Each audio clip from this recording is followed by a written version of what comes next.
నమస్తే, నేను Ashok Kumar. Welcome to our channel. ముందుగా వెంకటేశ్వర స్వామి భక్తులందరికీ వైకుంఠ ఏకాదశి శుభాకాంక్షలు. ఈ రోజున మనం తీసుకున్నటువంటి సబ్జెక్ట్ ఏంద్రా అంటే వైకాపా కీలక నేత విన్నపంతోనే చిన్నప్పన్నకు సాయము అనేది హెడ్లైన్, బ్యానర్ ఐటెం. ఈ విషయం ఏంది, ఎవరైతే వైవి సుబ్బారెడ్డి గతంలో టీటీడీ చైర్మన్గా వ్యవహరించారో ఆయన ఈ రోజున కటకటాలకు పోతున్నాడని చెప్పి ఆయనకు పిఏగా ఉన్నటువంటి ఎవరైతే చిన్నప్పన్న ఉన్నాడో, ఆయన ఆల్రెడీ కటకటాల్లోనే ఉన్నాడు, ఆ మనిషిని జగన్మోహన్ రెడ్డి గారు బ్యాకప్ చేసుకుంటా ఆయనది వైసీపీకి ఏమీ సంబంధం లేదు అని చెప్పేటువంటి ప్రయత్నంలో భాగంగా ఆయన ఏం చెప్పినంటే, ఎవరైనా చిన్నప్పన్న అంటే ఆయన వేమిరెడ్డి ప్రశాంత్ రెడ్డి, అదేవిధంగా వేమిరెడ్డి ప్రభాకర్ రెడ్డి వాళ్ళతో పాటు ఉంటాడు కదా, మాకేం తెలుసు అసలు ఢిల్లీలో కూడా ఉంటాడని చెప్పి జగన్మోహన్ రెడ్డి గారు సింపుల్గా మసిబుసి మారేడికాయ చేద్దామని చెప్పి ఆ మధ్య ప్రెస్ మీట్లో అన్నటువంటి సంగతి మనకు స్పష్టంగా తెలుసు. అయితే ఈ చిన్నప్పన్న ఎవరు, ఈ చిన్నప్పన్నకి టీడీపీ వాళ్ళకి ఏమన్నా సంబంధం ఉందా అనేది ఖచ్చితంగా ప్రశ్నించాల్సినటువంటి విషయం. సమాజంలో ఎవరైనా కూడా తప్పు చేస్తే ఎవరైనా తప్పు చేసినట్టే. ఈ క్రమంలో సిట్ ఏదైతే విచారణ కమిటీ ఉందో, సుప్రీంకోర్టు ఆదేశాల మేరకు సిబిఐ నుంచి ఇద్దరు, మన రాష్ట్ర ప్రభుత్వానికి సంబంధించినటువంటి ఐపీఎస్లు ఇద్దరు, ఇంకా ఫుడ్ సేఫ్టీ కమిషన్కి సంబంధించినటువంటి ఒక ముఖ్య అధికారి, వీళ్ళందరినీ కలుపుకొని సుప్రీంకోర్టు వారు ఒక సిట్ కమిటీని అంటూ నియమించడం జరిగింది. ఈ క్రమంలో సిట్ విచారణ ఏ విధంగా ఉంటుందనేది మన కళ్ళ ముందు శాంపుల్ ట్రైలర్లు వదులుకుంటా విన్నారనమాట. ఈ మధ్య కూడా వైవి సుబ్బారెడ్డి పైన విచారణ చేశారు. ఆయన నాకు మోకాలు నొప్పిగిని, నాకు ముక్కు నొప్పిగిని అని చెప్పి హైదరాబాద్ పోయి కూర్చుంటే ఆయనకు ఆల్రెడీ నోటీసులు ఇచ్చి మేము హైదరాబాద్కి వస్తున్నాం, ఖచ్చితంగా మేము అడిగేటువంటి కొన్ని ప్రశ్నలకు మీరు సమాధానాలు చెప్పాల్సిందే అని చెప్పి సిట్ వారు వైవి సుబ్బారెడ్డిని కోరగా, సరేలే ఇంకేం చేద్దాము, అందరూ మాత్రం మేము పారిపోలేం కదా, వయసు అయిపోయింది అని చెప్పి ఆయనైతే విచారణకు ఆహ్వానించడం జరిగింది. విచారణలో భాగంగా ఆయన దగ్గర నుంచి సమాచారం రాబట్టారు. ఇంకా ఆయన దగ్గర సమాచారం అయితే రాబట్టారు, కానీ కొన్ని అనుకోని ప్రశ్నలు ఆటోమేటిక్గా ఉండిపోతాయి. అందులో భాగంగా ఈ అప్పన్న అనేటువంటి వ్యక్తి, చిన్నప్పన్న ఎవరైతే ఉన్నారో ఆయన కీలకంగా వ్యవహరించారు. గతంలో కల్తీ నెయ్యికి సంబంధించినటువంటి వ్యవహారంలో ఆయన్ని గన లాగితే, అంటే తీగ లాగితే డొంక గదిలినట్టు ఆయన యొక్క మిస్టేక్ ఛేదిస్తే ఆటోమేటిక్గా ఈ సిట్ అధికారులకి ఈ మొత్తం కల్తీ నెయ్యి వ్యవహారంలో ఎవరు దోషులు అనేది తేలిపోతుంది. ఈ క్రమంలో అప్పట్లో వైసీపీలో ఉన్నటువంటి వేమిరెడ్డి ప్రభాకర్ రెడ్డి గారు కావచ్చు, వేమిరెడ్డి ప్రశాంత్ రెడ్డి గారు కావచ్చు, వీళ్ళకి సంబంధించి చిన్నప్పన్నకి ఏమన్నా సంబంధాలు ఉన్నాయా అని ప్రశ్నించేటువంటి క్రమంలో ఈ రోజున వేమిరెడ్డి ప్రశాంత్ రెడ్డి గారు ఎమ్మెల్యేగా ఉన్నారు. ఆవిడికి కూడా నోటీసులు ఇచ్చి ఆవిడిని కూడా విచారణ చేశారనమాట సిట్ అధికారులు. ఒకవేళ ఇన్ఫ్లుయెన్స్లు వాడుకొని ఈ సంస్థలుగానే మేనేజ్ చేసుకునేట్టుగానే ఉంటే వేమిరెడ్డి ప్రశాంత్ రెడ్డి గారు అసలు విచారణకు ఎదురయ్యే వాళ్ళే కాదు, విచారణకు ఆహ్వానించే వాళ్ళే కాదు. అసలు వేమిరెడ్డి ప్రశాంత్ రెడ్డి గారికి ఈ వ్యవహారంలో సంబంధమే లేదు కాబట్టి ఆ యొక్క విచారణ వేరే డైరెక్షన్ తీసుకునేది. ఈ రోజున వేమిరెడ్డి ప్రశాంత్ రెడ్డి గారిని విచారణ చేస్తున్నారంటే సిట్ అధికారులు అంత పక్కడ్బందీగా ఎవరైతే దోషులు ఉన్నారో వాళ్ళని తేల్చేటువంటి ప్రయత్నంలో ఖచ్చితంగా ఉన్నారని దీన్ని బట్టి మనం అయితే చెప్పొచ్చు. దానికి సంబంధించి ఇన్ఫర్మేషన్ చూడండి. తిరుమల శ్రీవారి లడ్డు ప్రసాదానికి కల్తీ నెయ్యి సరఫరా కేసులో కోవూరు ఎమ్మెల్యే అయినటువంటి వేమిరెడ్డి ప్రశాంత్ రెడ్డి గారిని సిట్ అధికారులు విచారణ చేశారు. గతంలో ఈవిడ టీటీడీ పాలక మండలి సభ్యురాలుగా ఉండేది. సిట్ అధికారులు ఇటీవల విచారణ చేశారు ఆవిడనైతే. నెల్లూరులోనే ఆమెను ప్రశ్నించినట్లు సమాచారం. 2019 సెప్టెంబర్ నుంచి 4 నెలల పాటు ఆమె టీటీడీలో కొనుగోలు కమిటీలో సభ్యురాలుగా ఉన్నారు. ఇది విషయం. ఆ రోజున ఏదైతే ఈ కల్తీ నెయ్యి వ్యవహారం జరిగిందో, జగన్మోహన్ రెడ్డి అధికారంలోకి వచ్చి రాక మునుపే, అంటే 2019లో ఆయన అధికారంలోకి వచ్చాడు. ఆ క్రమంలో తొలి 4 నెలల పాటు ఈవిడ కొనుగోలుకు సంబంధించినటువంటి కమిటీలో ముఖ్య సభ్యురాలుగా ఉన్నారనమాట వేమిరెడ్డి ప్రశాంత్ రెడ్డి గారు. ఇటువంటి ఓళ్ళుగా ఉంటే ఏమన్నా బొమ్మన కరుణాకర్ రెడ్డి లాంటి వాళ్ళు, లేకుంటే వైవి సుబ్బారెడ్డి లాంటి వాళ్ళు డబ్బులు దండుకునేదానికి, డబ్బులు గుంజుకునేదానికి ఆస్కారం ఉండదు అని ఇట్లాంటి వాళ్ళని నెమ్మదిగా టీటీడీకి దూరం పెట్టడం మొదలుపెట్టారు. దీన్ని బట్టి మనకు స్పష్టంగా ఓవరాల్ లాజిక్ మనకు అర్థమవుతుంది. ఏదేమైనా కూడా ఆవిడను దూరం పెట్టారు. ఇంకా ఆవిడ సిట్ అధికారులు అడిగినటువంటి ప్రశ్నలకు ఏం చెప్పిందంటే, 4 నెలలు మేము కొనుగోలు కమిటీలో ఉన్నాము, తర్వాత జగన్మోహన్ రెడ్డి గారు ఏమనుకున్నారేమో మమ్మల్ని అయితే దూరం చేశారు. ఆ సమయంలోనే ఈ చిన్నప్పన్న అనేటువంటి వ్యక్తితో పరిచయం ఉండేది. అసలు ఆ పరిచయం ఏంటంటే, ఎవరైతే వైవి సుబ్బారెడ్డి గారు ఉన్నారో ఆయన ప్రోద్బలం మేరకు, కేవలం ఆయన ప్రోద్బలం మేరకు నెలకు 50,000 రూపాయలు మేము డబ్బులు ఇచ్చేవాళ్ళం అతనికి. ఎందుకంటే ఇది రాజకీయం, ఎవరోనన్నా కాదన్నా కూడా అది వాస్తవం. ఎందుకంటే ఎవరైతే వేమిరెడ్డి ప్రభాకర్ రెడ్డి గారు ఉన్నారో ఆయనకు చెప్పలేనంత కంపెనీలు ఉన్నాయి, తద్వారా డబ్బులు వస్తూ ఉంటాయి. అదేగాక ఆ డబ్బుల రూపమే కాకుండా వచ్చేటువంటి లాభాల్లో సిఎస్ఆర్ ఫండ్స్ అంటూ ఉంటాయి, కార్పొరేట్ సోషల్ రెస్పాన్సిబిలిటీ ఫండ్స్. వాటి నుంచి ప్రతి సంవత్సరము 3 నెలలకు 4 నెలలకు ఎప్పుడు అవకాశం కుదిరితే అప్పుడు ఏదన్నా సరే మినరల్ ప్లాంట్లు ఏర్పాటు చేయడమో, గుళ్ళు కట్టించడమో, లేకుంటే ఎవరన్నా పేదవాళ్ళకు డబ్బులు ఇవ్వడమో, అన్నా ఇది నాకు అవసరం ఇన్నా నేను వాళ్ళ ఇంటికి పోయి తలుపు తట్టి అడిగితే 10,000 ఇచ్చి పంపించేటువంటి సునాయాసంగా ఈ దాఖలాలు చాలా చూస్తారని చెప్పి ఆ చుట్టుపక్కల ప్రజలు ఆటోమేటిక్గా చెప్తున్నారు ఇవాళకి. ఈ క్రమంలోనే ఆ సిఎస్ఆర్ ఫండ్స్ నుంచి వస్తూ ఉంటాయి కదన్నా, ఈ చిన్నప్పన్న అనేటువంటి వ్యక్తికి మేము ప్రతిసారి డబ్బులు లేకున్నాము, దయచేసి నెలకి 50,000 రూపాయలు డబ్బులు ఇవ్వమంటే అందుకు ఇచ్చినారు తప్ప దీంట్లో వేరే ఒక ఆప్షనే లేదు, వేరే ఒక మార్గం లేదు. మాకు వచ్చేటువంటి డబ్బుల్లోనే మా యొక్క పార్టీ వ్యక్తి కాబట్టి వైవి సుబ్బారెడ్డి చెప్తేనే మేము నెలకి 50,000 ఇస్తా వచ్చాము. సరే ఊరికే ఈ మనిషికి నెలకి 50,000 ఎందుకు ఇస్తున్నాము అనే ఆ క్వశ్చన్ మార్కులో భాగంగా ఇంకా ఈ వైవి సుబ్బారెడ్డితోనూ ఈ యొక్క ఎవరైతే పెద్దలు ఉన్నారో వైసీపీలో వాళ్ళతో సంబంధాలు తెగిపోకూడదని చెప్పి మేము ఇంత డబ్బులు లేము, 25,000 అతనికి ఇస్తాము, మిగిలిన డబ్బులు ఏ పేద ప్రజలకో ఇచ్చేదానికి ఉంటుందని చెప్పి తర్వాత ఆ 50,000 కాస్త తగ్గించేసి 25,000 రూపాయలు డబ్బులు ఇస్తా వచ్చారన్నమాట ఈ చిన్నప్పనకి. ఇది ఓవరాల్ లాజిక్. దానికి సంబంధించి చూడండి, నెయ్యి కొనుగోలుకు టెండర్లు ఎలా పిలుస్తారు, విధి విధానాలు ఏమిటని అడిగినట్లు తెలుస్తోంది. టీటీడీ మాజీ అధ్యక్షుడు, వైకాపా రాజ్యసభ సభ్యుడు వైవి సుబ్బారెడ్డి మాజీ పిఏ చిన్నప్పన్నకు బ్యాంకు ఖాతాలో డబ్బులు జమ చేయడానికి కారణం ఏమిటని ఆమెను ప్రశ్నించారు. అంటే అసలు వైవి సుబ్బారెడ్డికి సంబంధించినటువంటి వ్యవహారము, అదేవిధంగా చిన్నప్పన్నకు సంబంధించినటువంటి వ్యవహారము, వైవి సుబ్బారెడ్డి వచ్చి చిన్నప్పన్న బ్యాంక్ అకౌంట్లో ఎందుకు డబ్బులు వేసినాడు అనేది క్వశ్చన్. ఆటోమేటిక్గా ఆయన నెలకు పలానా జీతం ఏ 50,000 60,000 ఏ 30,000 25,000 అయితే ఒక రకం, అది కాదు కొన్ని కోట్లు డంప్ వచ్చి చిన్నప్పన్న అకౌంట్లో డబ్బులు పడేది. ఇది ఓవరాల్ లాజిక్ అనమాట. దీన్ని అసలు ఎందుకు అంటే మీరు ఆ రోజున ఈ యొక్క కొనుగోలు కమిటీలో ఉన్నారు కదా, అసలు ఏం జరిగిందని సిట్ అధికారులు ప్రశ్నించగా ఆవిడ చెప్పినటువంటి సమాధానం చూడండి. వైకాపాలోని కీలక నేత విన్నవించడంతోనే తొలుత నెలకు 50,000 రూపాయలు, తర్వాత 25,000 రూపాయలు చొప్పున కొంతకాలం ఇచ్చామని ప్రశాంత్ రెడ్డి గారు అయితే సమాధానం ఇచ్చారు.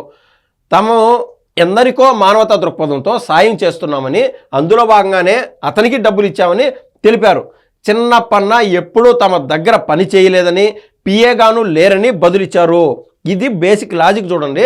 జగన్మోహన్ రెడ్డి గారు ఎంత క్లారిటీగా వైవి సుబ్బారెడ్డి అదేవిధంగా ఈ బ్యాచ్ అందరినీ పోగేసుకొని ఆ రోజు ప్రెస్ మీట్ పెట్టినప్పుడు ఏమన్నాడంటే, అసలు ఈ యొక్క చిన్నప్పన్న అకౌంట్ చూడండి మీకు అర్థమవుతుంది, ఈ టీడీపీలో ఎంపీగా ఉన్నాడు కదా వేమిరెడ్డి ప్రభాకర్ రెడ్డి, ఆయన అకౌంట్ నుంచి ఈయనకు డబ్బులు వేశారు, ఆయన ఎవరు మనిషి స్వామి, దీన్ని బట్టి అయినా మీకు అర్థం కాలేదా అని జగన్మోహన్ రెడ్డి గారు మీడియాను ప్రశ్నించారనమాట. ఆ రోజున ఒక మంచి చేద్దాం అనుకున్నా కూడా అది ఈరోజు తప్పైపోతుంది. దానికి ఆ రోజునే అంటే ఇది సిటీ విచారణ కాబట్టి ఏం జరిగిందో మనం చెప్పే ప్రయత్నం చేస్తున్నాము. ఆ రోజు జగన్మోహన్ రెడ్డి గారు ప్రెస్ మీట్ అనంతరం తర్వాత రోజే వేమిరెడ్డి ప్రభాకర్ రెడ్డి గారు క్లారిటీగా చెప్పినారు, ఆ రోజు నా వైవి సుబ్బారెడ్డి చెప్తే వేసానయ్యా, మీరు ఒకవేళ నేను వేసానో నాకు అతనితో ఏమైనా లాలూచీలు ఉన్నాయంటే మీరు దయచేసి ఆ బ్యాంక్ అకౌంట్ రూపంలోనో ఏ సీసీ కెమెరాల రూపంలోనో లేదా పలానా చిన్నప్పన్న ద్వారా ఏదో మేము లబ్ధి పొందినామంటేనో ఏదన్నా ఉంటే పబ్లిక్ చెప్పండి, అవసరమైతే కోర్టులో వేసుకోండి. నేను తప్పు చేయనప్పుడు నేను ఎందుకు మాట్లాడాలా, మీరు నా జోలు వచ్చారు కదా, నేను మీ జోలికి వస్తే ఎట్లుంటుందో అప్పుడు చూపిస్తాను అని ఆటోమేటిక్గా ప్రభాకర్ రెడ్డి గారు ధమ్కి ఇవ్వడం జరిగింది. ఎందుకంటే ఒక్క చోట ఏ రాజకీయ పార్టీలో అయినా ఒకరి యొక్క తప్పులు మిగిలిన వాళ్ళకి తెలిసిపోతూ ఉంటాయి, అది ఏ పార్టీలో అయినా కావచ్చు. అయితే వైవి సుబ్బారెడ్డి చేసినటువంటి నిర్వాకాలు వేమిరెడ్డి ప్రభాకర్ రెడ్డి గారికి ఆటోమేటిక్గా తెలుసు. అందుకే అక్కడ ఇమ్మడలేక ఎన్ని చూసి చెల్లించిపోయి ఆయన బయటకు వచ్చేసాడనమాట. అతనికి ఢిల్లీలో ఉద్యోగం ఇవ్వాలని కూడా సిఫార్సు చేయలేదని స్పష్టం చేశారు. టెండర్ నిబంధనల్లో సరళతరం చేసినప్పుడు కూడా తాను కొనుగోళ్ల కమిటీలో లేనని చెప్పారు. ఇంకా చూడండి, తొలి 4 నెలల్లో మాత్రమే ఆ కొనుగోలు కమిటీలో ఉన్నాను, తర్వాత కాలంలో ఎవరైతే ఆ బోలేబాబా డైరీ ఉండదో అది యాడ్నో అంటే టీటీడీ రామ్స్ ప్రకారం కేవలం 1,500 కిలోమీటర్ల పరిధిలో ఉన్నటువంటి డైరీల నుంచే నెయ్యి కొనుగోలు చేయాలా, అలా కాకుండా యాడ్నో దూరం నుంచి మేము పాలు తీసుకొస్తాము, పెరుగు తీసుకొస్తాము, నెయ్యి తీసుకొస్తాము అన్నట్టు యాడ్నో కావాలని మసిపూసి మారేడుకాయ చేసే విధంగా బయట వ్యక్తుల్ని మన టీటీడీకి సంబంధించి ఇంబిట్ చేయడము, ఇలా చేయడం తప్పు. నార్మ్స్కి పక్కా విరుద్ధము. మ్యాక్సిమం 600 కిలోమీటర్లు, 500 కిలోమీటర్లు, 700 కిలోమీటర్ల పరిధిలోనే టెండర్లు పిలుస్తారు. ఆ పెద్ద కంపెనీలకు టెండర్లు పిలుస్తారు. మహా అంటే ఒక 1000 కిలోమీటర్ల పరిధి వరకు పోతుంది. కానీ 1,500 కిలోమీటర్లు దాటి ఆ బోలేబాబా డైరీని పిలిచేంత ఎవరు సాహసం చేయరు. ఆ రోజున బోలేబాబా డైరీని ఈ యొక్క టీటీడీకి నెయ్యి సరఫరా చేసేదానికి ఈ యొక్క ఏదైతే ఇచ్చినారో సరళీకృతం చేశారనమాట టెండర్లు పిలిచేదానికి. ఆ క్రమంలో అసలు బోలేబాబా డైరీలో మంచి నెయ్యి దొరుకుతుందా, మంచి పాలేనా, అసలు అవి ఏదైతే ఆవులు ఉన్నాయో అది మేసేటువంటి గ్రాసం మంచిదేనా అని చెప్పి ఆ రోజు చెక్ చేయగా ఆ కమిటీలో కూడా ఈ చిన్నప్పన్న ఉన్నాడు. ఆ చిన్నప్పన్న అక్కడికి పోవడము, ఎవరైతే వైవి సుబ్బారెడ్డి యొక్క నేతృత్వంలో చిన్నప్పన్న క్లీన్ చిట్ ఇచ్చేసాడు అనమాట. Bhole Baba dairy is the best dairy అని చెప్పి క్లీన్ చిట్ ఇవ్వడంతో బోలేబాబా డైరీ ఆ టెండర్లు అంటూ హస్తగతం చేసుకునింది. ఆ క్రమంలోనే మనం చూస్తే డాల్డా, అదేవిధంగా వేరే రకమైన నూనె, ఇవన్నీ కలిపి 230 రూపాయలు 240 రూపాయలకే వీళ్ళు నెయ్యి సరఫరా చేస్తున్నారు. జగన్మోహన్ రెడ్డి గారు మొన్న ఒక లాజిక్ చెప్తా ఉంటే నవ్వులాటగా ఉంటుంది. ఏదైనా సరే థెఫ్ట్ని గిఫ్ట్గా మార్చినటువంటి ధీరోదాత్తుడు జగన్మోహన్ రెడ్డి.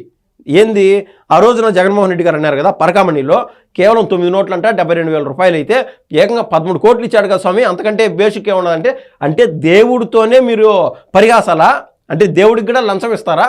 ఆ రకాన నేనేమంటున్నాను, నెయ్యి దాదాపు 450 రూపాయలు 480 500 రూపాయలు మంచి మేలు రకం నెయ్యి వాల్యూ చేస్తూ ఉంటే తక్కువలో తక్కువ కేవలం 240 రూపాయలకి మేము కొన్నాం కదా, అంటే టీటీడీ యొక్క నిధులు మేము మిగిలిచాం కదా, టీటీడీ ఖజానా గండిపడలేదు కదా అని చెప్పి జగన్మోహన్ రెడ్డి అండ్ బ్యాచ్ ఈ రోజున నిర్వాహకంగా మాట్లాడుతా ఆ రకంగా బయటికి మాట్లాడుతూ ఉంటే, అంటే కేవలం కల్తీ నెయ్యి తయారు చేసేదానికి 230 రూపాయలు 240 రూపాయలకి తయారైపోతుంది. కానీ దాని ఓవరాల్ ఖర్చు ఎంతంటే, ఏదైతే డాల్డా ఎన్ని వాడి 120 రూపాయలు 130 రూపాయలకు వాడుతున్నారు, దాని కాస్త డబల్ రేట్కి ఏకంగా 240 రూపాయలకి అమ్ముతున్నారు. ఎన్ని మెట్రిక్ టన్నుల నెయ్యి అయితే తీసుకొచ్చారో దాని కాస్త డబుల్ రేట్కి అమ్ముకొని ఆ రోజున వైసీపీలోని పెద్దలు ఆ డబ్బుని క్యాష్ చేసుకున్నారు. అది బేసిక్ లాజిక్. జగన్మోహన్ రెడ్డి గారు అన్నట్టు టీటీడీకి నిధులు మిగిలిస్తున్నాం కదా, 240కే మేము కొన్నాం కదా అంటే అది చెల్లే పని కాదు. తద్వారా ఏదైతే కల్తీ నెయ్యి వ్యవహారము యాజ్ ఇట్ ఈస్ మద్యం స్కామ్ని పోల్చినట్టే ఉంటుంది. ప్రభుత్వానికి మేము డబ్బులు మిగిలి ఇచ్చాం కదా అంటే, ఎవరైతే టెండర్లు వీళ్ళకి ఇచ్చారో టెండర్లు ఇచ్చిన వాళ్ళకి ఆటోమేటిక్గా లాభాలు ఉంటాయి. ఎందుకంటే కస్టమర్స్ క్లయింట్లు ఎక్కువ ఉంటారు కాబట్టి మద్యానికి సంబంధించి. అక్కడ ఎవరైతే ఆ టెండర్లు చేయించుకున్న వాళ్ళు ప్యారలల్గా వీళ్ళకి డబ్బులు ఇస్తూ వస్తారనమాట. ఏదైతే వాళ్ళకి ఎక్సెస్గా వచ్చేటువంటి ఆదాయంలో ప్రతి ఒక్క లక్ష పైన 30% పైన ఆ రోజు ప్రభుత్వ పెద్దలకి డబ్బులు ఇచ్చుకుంటూ వచ్చారు. అదే మాదిరి కల్తీ నెయ్యి వ్యవహారంలో ఊరు పేరు స్థితి గతి లేని వాళ్ళని ఇన్వాల్వ్ చేసినటువంటి వ్యవహారం చవి చూశారు. ఇంకా అదే మాదిరి నేను ఇందాక చెప్పినట్టు సిట్టు ఎంత పకడ్బందీగా విచారణ చేస్తుందంటే, ఇప్పుడు మంత్రిగా ఉన్నటువంటి పార్థసారథిని సైతం పిలిచి విచారణ చేసిందనమాట. జరిగినటువంటి వ్యవహారం చూడండి. కల్తీ నెయ్యి కేసులో ఈ నెల 23న మంత్రి పార్థసారథిని సైతం సిట్ అయితే ప్రశ్నించింది. వైకాపా హయాంలో 2019 సెప్టెంబర్ నుంచి 2 ఏళ్ల పాటు ఆయన కూడా టీటీడీ బోర్డు సభ్యుడిగా ఉన్నారు. అప్పట్లో ఆయన్ను కొనుగోలు కమిటీలోనూ సభ్యుడిగా నియమించారు. 2020 మార్చిలో కోవిడ్ తర్వాత నుంచి తాను పెద్దగా బోర్డు వ్యవహారంలో జోక్యం చేసుకోలేదని, కల్తీ నెయ్యి గురించి తనకు తెలియదని పార్థసారథి చెప్పినట్లు సమాచారం. అధికారులే అంతా చూసుకుంటారని సమాధానం చెప్పారని తెలుస్తోంది. ఈ రోజున పార్థసారథి గారు అయితే వైసీపీ పార్టీలో లేరు. అదేవిధంగా బాలినేని శ్రీనివాసరెడ్డి గారు కూడా ఆ పార్టీలో లేరు. బాలినేని శ్రీనివాసరెడ్డి జనసేన పార్టీలో ఉన్నారు. ఆ రోజున విద్యుత్ శాఖ మంత్రిగా ఉన్నటువంటి బాలినేని శ్రీనివాసరెడ్డి గారి యొక్క ప్రమేయం లేకుండానే అర్ధరాత్రి ఫోన్లు చేసి నువ్వు సంతకాలు పెడతావా లేదా అని చెప్పి ఆయన బెదిరించినటువంటి ధోరణి ఆ రోజున వైసీపీ పెద్దల నుంచి మనం అయితే చూసాం. ఆ క్రమంలో ఆయన అర్ధరాత్రి మీరు ఫోన్ చేస్తానంటే దీంట్లో ఏ లొసుగులు ఉన్నాయో, గతంలో ఐఏఎస్లు వీళ్ళందరినీ మీరు జైలుకు పంపించినటువంటి దాఖలాలు ఉన్నాయి, నేనైతే రిస్క్ తీసుకోలేను ఆయన చెప్పగా, ఆ రోజున మంత్రి మండలి సమావేశం ఏర్పాటు చేసి ప్రతి మంత్రి దగ్గర సంతకాలు పెట్టించుకొని ఆ రోజున విద్యుత్కు సంబంధించి దేశంలోనే పెద్ద సంస్థ అయినటువంటి ఒక పెద్ద కంపెనీ అధినేతకి అప్పగించేశారు. అంటే ఆయనతో లాలుచిపడి అక్కడ స్వతహాగా ఏకంగా 1,700 కోట్ల రూపాయలు బ్యాక్ ఎండ్లో డబ్బులు దండుకున్నారు ఆ రోజు వైసీపీ అధినేత అని చెప్పి మనం ఆ మధ్య వార్తలు కూడా చూసాం. అదే మాదిర వీళ్ళకు మినిస్టర్లతోనూ అదేవిధంగా ఎమ్మెల్యేలతోనూ వీళ్ళతో వీళ్ళని ఆ పని చేయమని అడుగుతారు. ఒకవేళ నా చేయకుండా ఉంటే వాళ్ళకి తర్వాత టైంలో ఖచ్చితంగా టికెట్ రాదు. ఈలోపు పార్టీ నుంచి షోకాజ్ నోటీసులు, పార్టీ నుంచి బయటికి తనివేసి పంపిస్తారు పొమ్మలు లేక పొగబెట్టినట్టు. అటువంటి వ్యవహారాలను చూసాం. ఎందుకు త్రిపులార్ గారి వ్యవహారంలో కూడా ఆయన ప్రభుత్వం తప్పు చేస్తుందని, ఎందుకంటే స్వతహాగా ఆయన వెంకటేశ్వర స్వామి భక్తుడు త్రిపులారు. ఈ క్రమంలో ఆయన ఏదైనా సరే ఆడ తప్పు జరుగుతుంది అని చెప్పినందుకు ఆయన ఏ విధంగా చేశారు, ఆల్మోస్ట్ ఎలిమినేట్ చేసే వరకు తీసుకెళ్ళిపోయినారు. సో ఇది ఓవరాల్గా కల్తీ నెయ్యికి సంబంధించినటువంటి చిన్నప్పన్నాన్ని విచారణ చేసి ఆయన అయితే జైల్లో పెట్టినారు. ఇంకా తీగలాగితే డొంక కదిలినట్టు. దీంట్లో ఎంతమంది దోషులు ఉన్నారో ఖచ్చితంగా బయటికి లాగేటువంటి పరిస్థితి మనకైతే స్పష్టంగా కనిపిస్తుంది. దీనిపైన మీ అభిప్రాయం తెలుపుతారని అయితే కోరుతున్నా. ధన్యవాదాలు.